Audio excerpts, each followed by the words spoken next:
Alright, welcome YouTubers. I am Berserker Vapes, and today I will be reviewing the Eleaf iJust 2. This is a clone. This is not an authentic one. I got this about a week ago to take a quick hit, and I will see how much vapor it produces.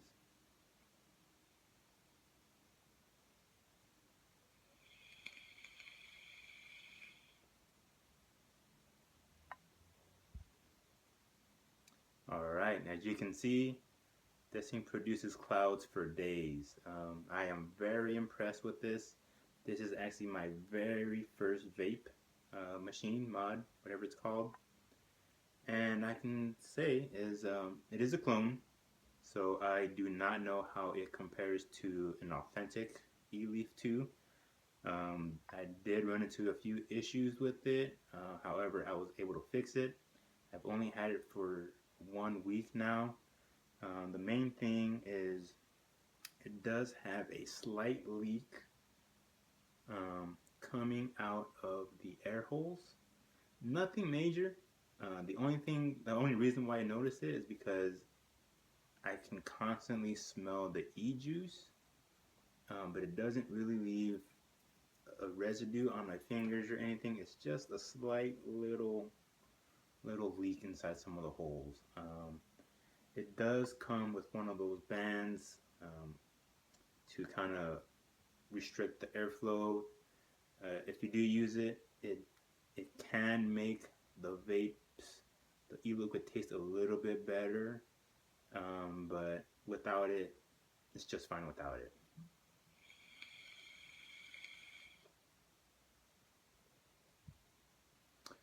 I will say though, I am not using the standard coil that came with it for a few reasons.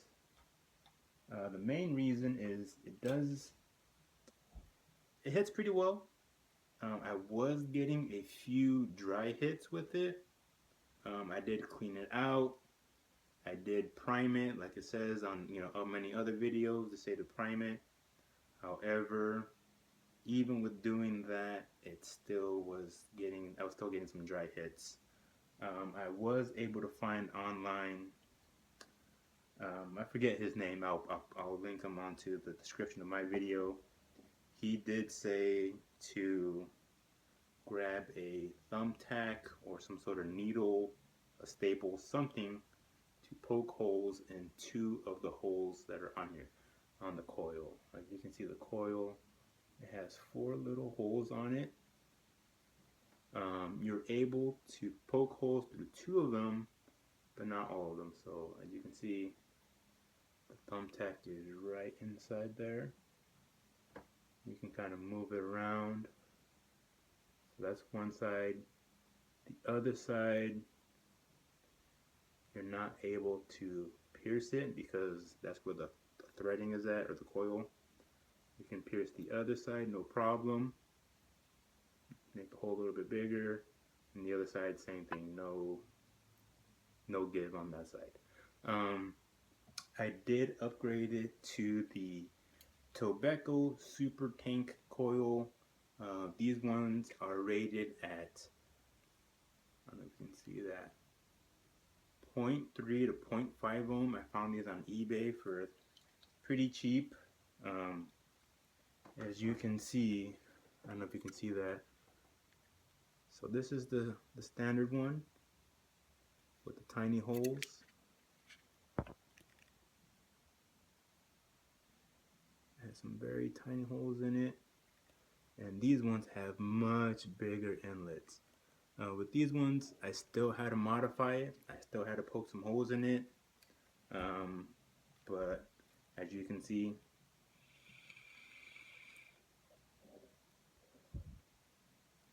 it has made a pretty huge difference compared to the standard 0.3 ohm that it comes with.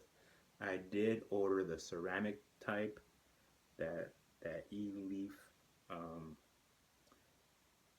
has available, but because those are made of coil, you cannot pierce any of the holes, and so you're basically stuck with having dry hits and it's rated at 0.5 ohm as opposed to the regular one, which is 0.3 ohms. And so I wasn't getting nearly enough clouds and almost no flavor whatsoever. But with the Tobeco Super Coils, 0.3 to 0.5 ohms, these ones are awesome. Okay, so if you do need new coils for the iJust Eleaf 2, the Eleaf iJust 2, I would definitely recommend the Tobeco ones. Okay, so issues. Battery life, awesome, no issues there. The main issue that I found was the leaks and the threading on the battery has been stripped, mostly.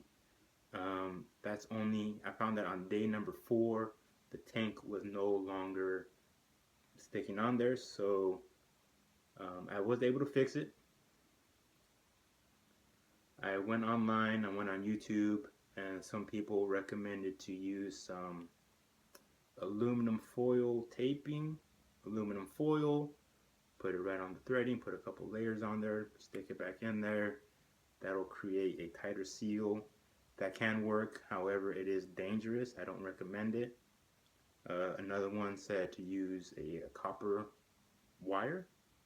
Same thing, put it around the coil and put it right in there.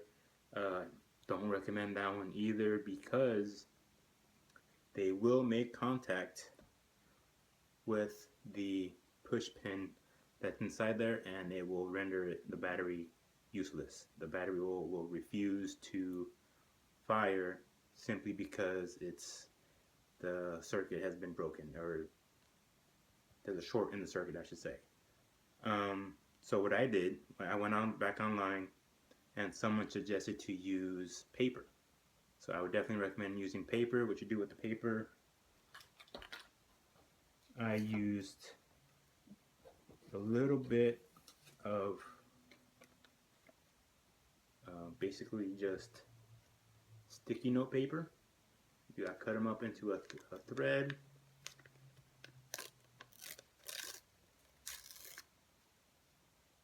You fold it up, make it pretty thin,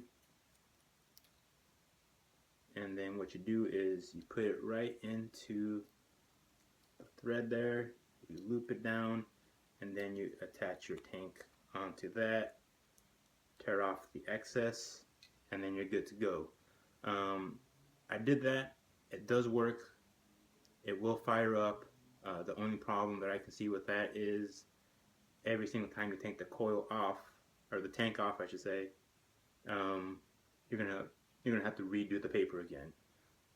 So what I did was I ordered a 510 to 510 threading with the heat sink on it.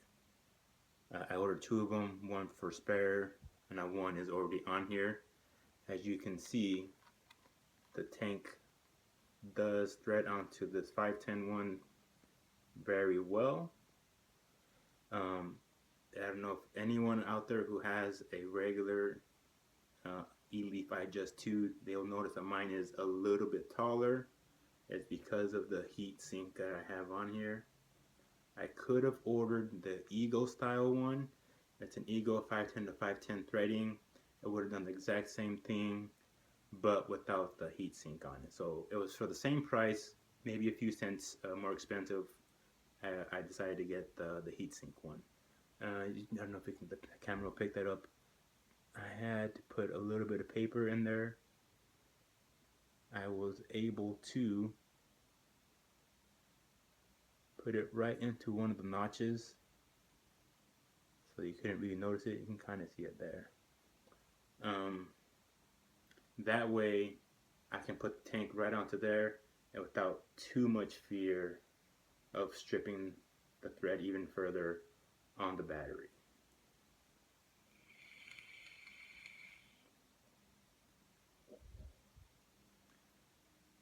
I love this thing. I mean, it hits very well. The flavor is fantastic. I will do a review on the iJust that I'm using. It is the very first iJust that I bought. It is watermelon, but I'll do a review on that one later. Like I said, I'm brand new to vaping. This is my very first video. This is my very first module, my first mod.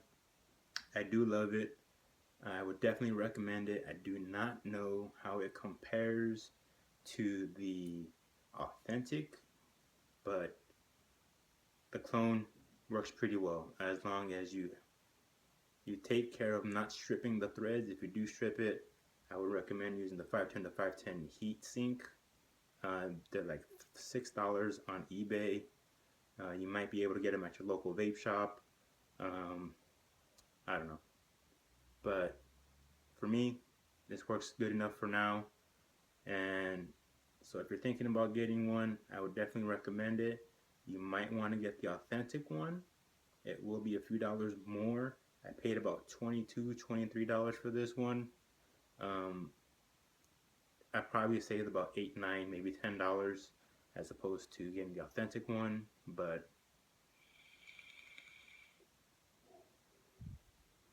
for it being a clone, it works pretty well, with the exception of the battery threading being stripped.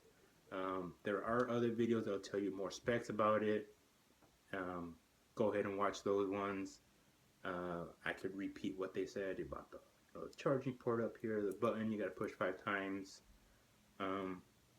But for now, that's all for today. Take care till next time. See ya.